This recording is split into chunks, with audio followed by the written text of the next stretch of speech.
My billionaire CEO is my kink. I knew I was in trouble the moment Dominic Sterling's hand touched my lower back.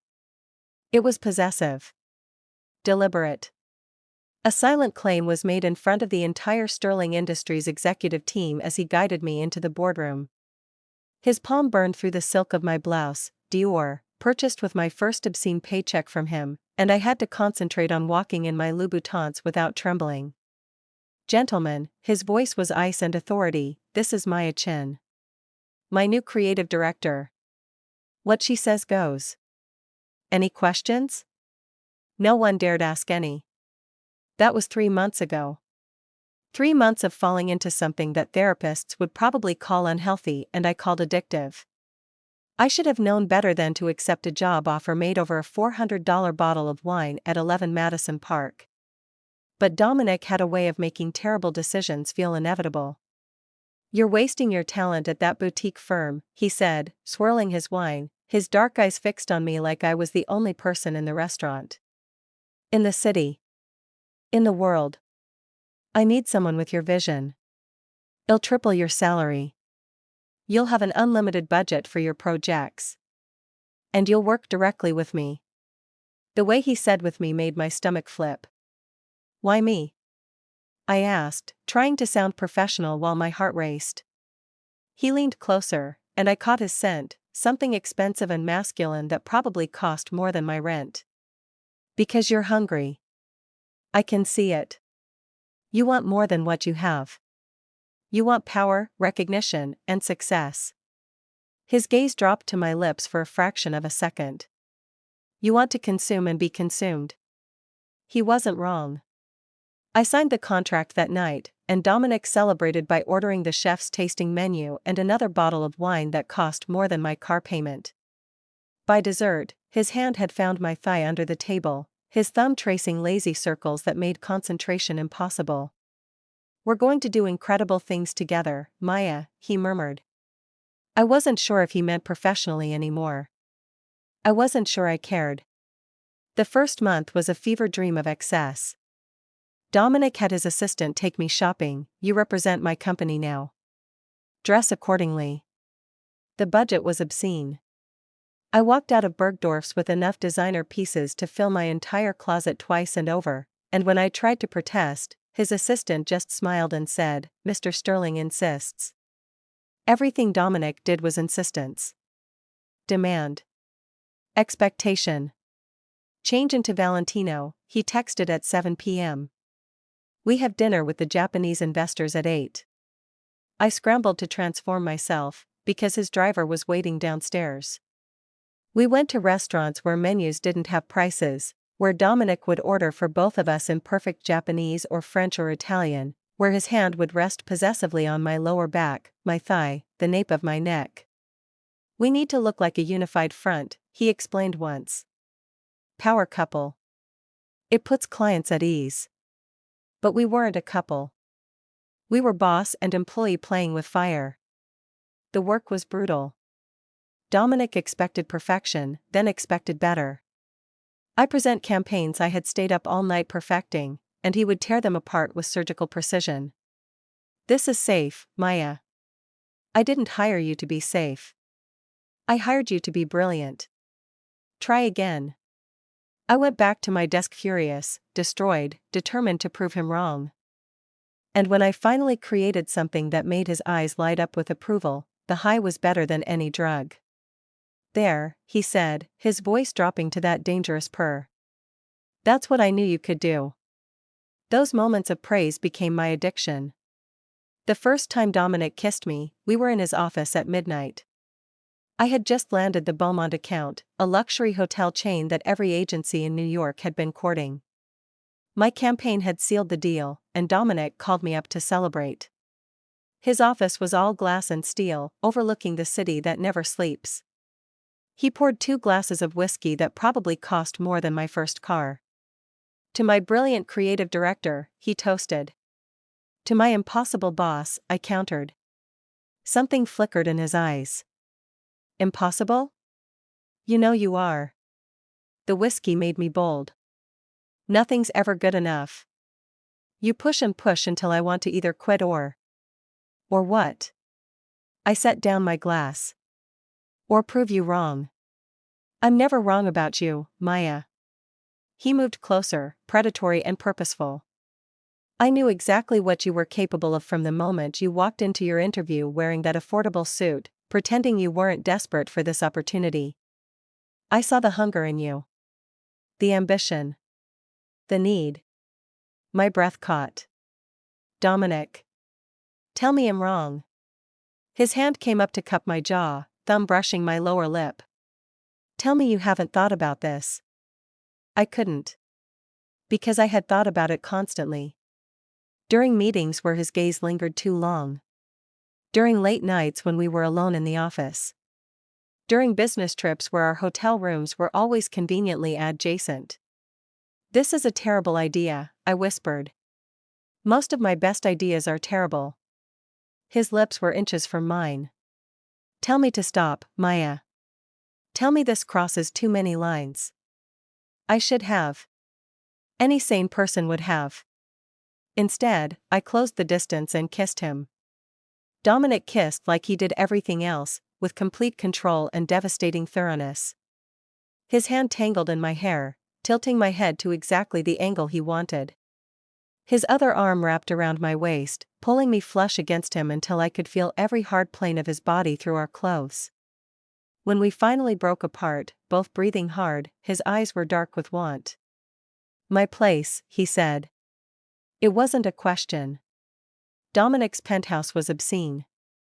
Floor-to-ceiling windows overlooking Central Park, original Rothkos on the walls, furniture that belonged in museums. The master bedroom alone was bigger than my entire apartment. Impressed? He asked, shrugging off his jacket. Intimidated, I admitted. Good. He pulled me to him, hand sliding under my blouse. I like you to be intimidated. It means you're paying attention. He undressed me slowly, deliberately, his gaze intense as each piece of expensive clothing fell away. When I stood before him in just my La Perla lingerie, another gift from his bottomless corporate card, he made a sound low in his throat. Perfect, he murmured. I knew you would be. That night, Dominic took me apart and put me back together with the same exacting precision he applied to business deals. He learned every response, every preference, catalogued what made me gasp and what made me beg. By dawn, I was wrecked and sated and completely, dangerously addicted.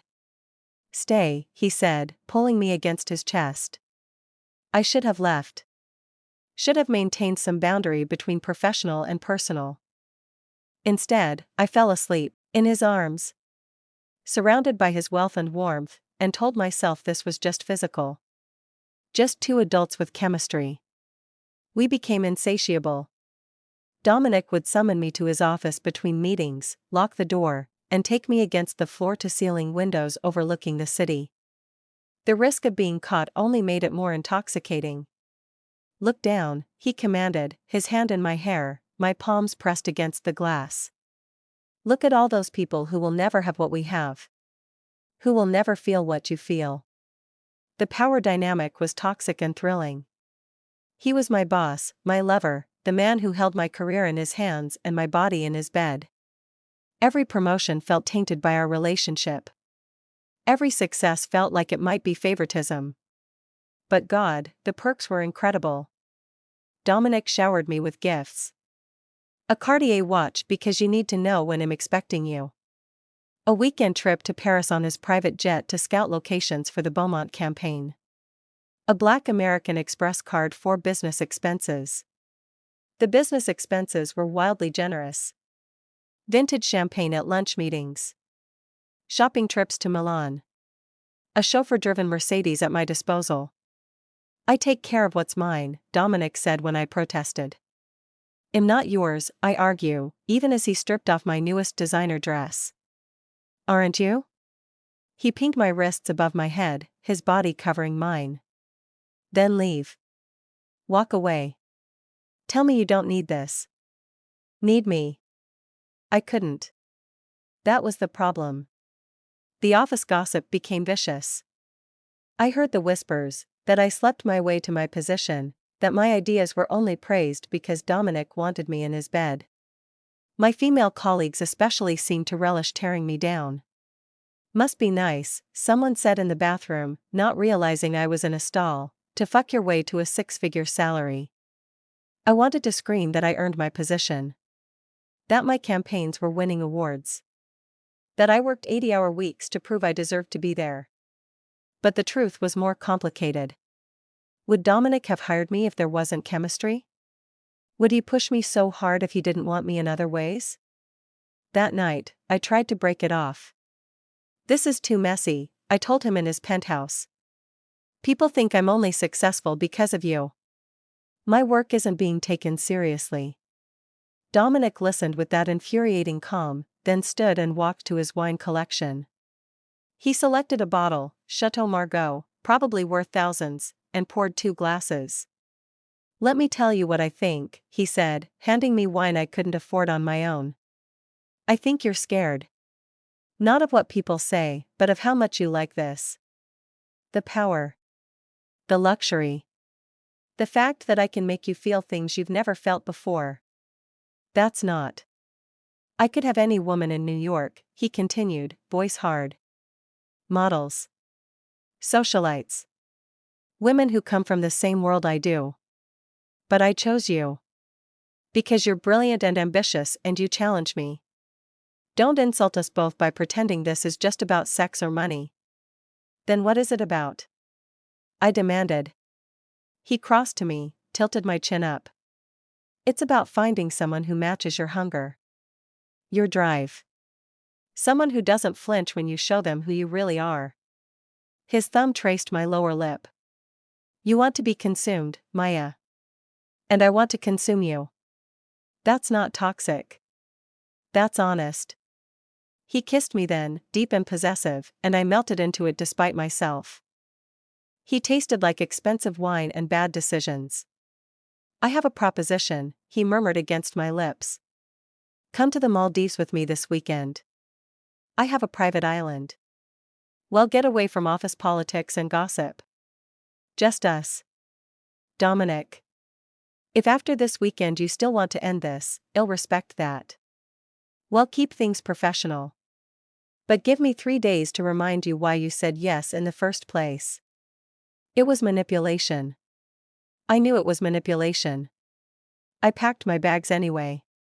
Dominic's private island was a slice of paradise that probably cost more per night than most people's mortgages. Our villa sat over crystal clear water, all open-air luxury and obscene comfort. Staff appeared and disappeared like ghosts, anticipating needs before we voiced them. This is insane, I breathed, standing on the deck in a bikini that Dominic had waiting for me. How much does this cost? Does it matter? He came up behind me, hand settling on my waist, lips on my neck. I have more money than I could spend in 10 lifetimes, Maya. Let me spend it on you. On us. That weekend, we barely left the villa. We made love in the infinity pool overlooking the ocean, on the private beach under the stars, in the enormous bed with sheets that felt like silk. Dominic was insatiable, possessive, demanding. But he was also different. Softer. Between the intensity, we talked. Really talked. He told me about building his company from nothing, about the loneliness of being at the top, about how everyone either wanted something from him or feared him. Except you, he said, fingers tracing patterns on my bare back as we lay in bed. You look at me and see a man, not a bank account or a connection. You literally fly me to private islands and buy me Cartier watches, I pointed out. It's hard to separate you from the money. Then let me ask you something. He rolled me onto my back, bracing himself above me. If I lost it all tomorrow, the company, the penthouse, the jet, would you still be here? I looked into his dark eyes, trying to find the truth in my own heart. I don't know, I admitted.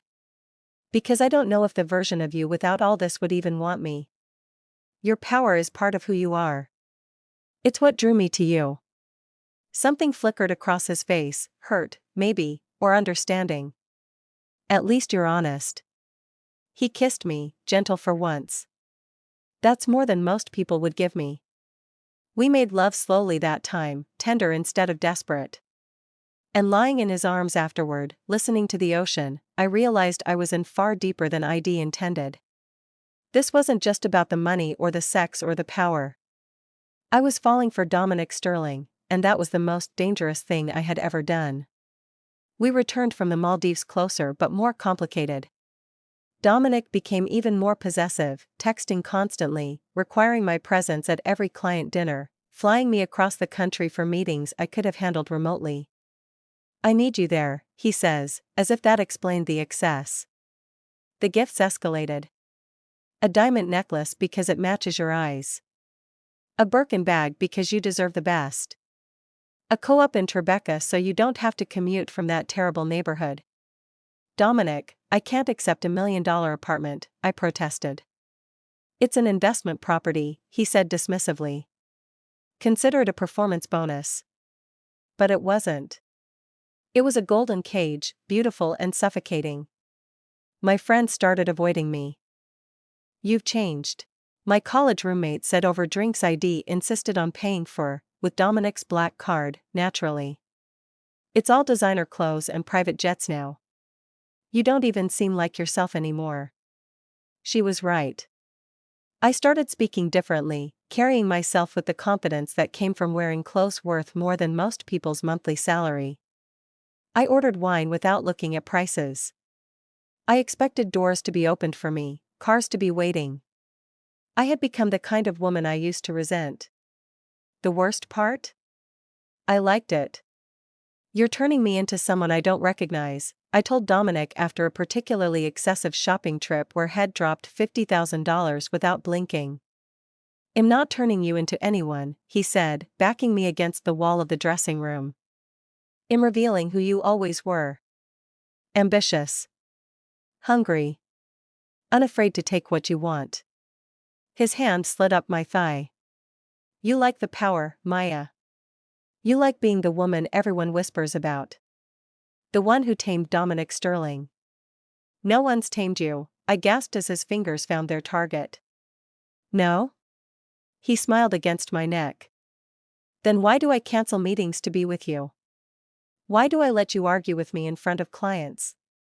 Why am I considering completely restructuring my company because you suggested it might be more efficient? Because I'm good at my job. Because I'm obsessed with you," he interrupted, voice rough. "Completely, irrationally obsessed. And it's terrifying and exhilarating, and I've never felt this for anyone." He took me there in the dressing room, with $10,000 worth of dresses hanging around us, and I hated myself for loving it. Everything came to a head at the annual Sterling Industries Gala. Dominic had bought me a custom Elie Saab gown worth more than a car, dripping with crystals and sex appeal. His stylist did my hair and makeup. His jeweler lent me a $2 million necklace for the evening. I looked like I belonged in his world. That was the problem. At the gala, Dominic was attentive and possessive, his hand constantly on my waist, introducing me as my brilliant creative director in a tone that implied much more. The other executives' wives looked at me with thinly veiled contempt. The younger employees looked at me with envy and calculation. I was drinking too much champagne when Dominic's ex-girlfriend approached. Christina something, old money, impeccable breeding, everything I wasn't. "So you're the new one," she said, smiling like a shark. "How refreshing. Dominic usually prefers women from his own social class." "How wonderful that he's expanding his horizons," I replied sweetly. "Oh honey." Her laugh was crystalline and cruel. "You think you're special? You're just this year's model." Literally. He does this, finds some hungry young thing, showers her with gifts, makes her think she's different. Then he gets bored and moves on. She sipped her champagne. The penthouse, the private jet, the black card, it's all part of the same package. You're not the first, and you won't be the last. She walked away, leaving me shaking. I found Dominic on the terrace, schmoozing with investors. I waited until they left, then confronted him. "Am I just this year's model?" I demanded. "Some entertaining distraction until you get bored?" "Christina got to you." He sighed. Maya. Answer the question. You want honesty? He stepped closer, dangerous and beautiful in his custom Tom Ford tux. Yes, I've had relationships before. Yes, I've been generous with women I've cared about. But I've never felt for anyone what I feel for you. I've never restructured my entire life around someone. Never considered. Considered what? He pulled out a small velvet box. My heart stopped. I was going to wait, he said, opening it to reveal a ring that probably cost more than most people's houses, a flawless diamond surrounded by smaller stones, obscene and beautiful. But I'm tired of waiting. Tired of people questioning what we are. Marry me, Maya. Let me give you everything. Not just the money and the gifts, but my name, my life, my obsessive, possessive, completely unreasonable love. I stared at the ring, then at him, my mind spinning. This was insane. We'd known each other 4 months. Our relationship was toxic and codependent and built on power dynamics that any therapist would condemn. He was my boss, my lover, the man who had transformed my life and my identity in ways both thrilling and terrifying. Say yes, he urged, taking my hand. Say yes and let me spend the rest of my life proving you're not just this year's model. You're everything. I should have said no. Should have walked away from the beautiful disaster we'd created. Instead, I looked at the ring, at the promise of private islands and designer clothes and a life of excess I'd never dreamed possible. At the man who saw my ambition and fed it instead of fearing it. At the chance to have everything I'd ever wanted, consequences be damned. Yes, I whispered. Dominic slid the ring onto my finger, kissed me deeply, possessively, and I knew I'd just made either the best or worst decision of my life. Probably both. I'm writing this from our new penthouse, yes, another one, even bigger than the last, because Dominic said his wife deserved the best view in Manhattan. My ring catches the light as I type, and I can't help but smile. Our wedding was obscene, destination ceremony in Tuscany, designer dress, guest list full of celebrities and power brokers. The tabloids called it the wedding of the year. My mother cried. Dominic's lawyers made me sign a prenup so complicated I needed my own lawyer to explain it. Am I happy? That's complicated. I'm intoxicated. Consumed. Living a life so excessive it sometimes feels like a fever dream. Dominic is demanding and possessive and pushes me to my limits in every way. Our fights are explosive, our makeups are spectacular, and our life together is a constant negotiation of power and passion. I started my own agency, Chin Creative, with Dominic as my first investor and biggest client. The office politics say he only funded it to keep me close. They're partially right. But my work is excellent, and my other clients prove it. I've become the woman I always secretly wanted to be, powerful, successful, draped in luxury, married to a man who would burn down the world for me. It's toxic and beautiful and excessive and addictive. Is this healthy? Absolutely not. Would I change it?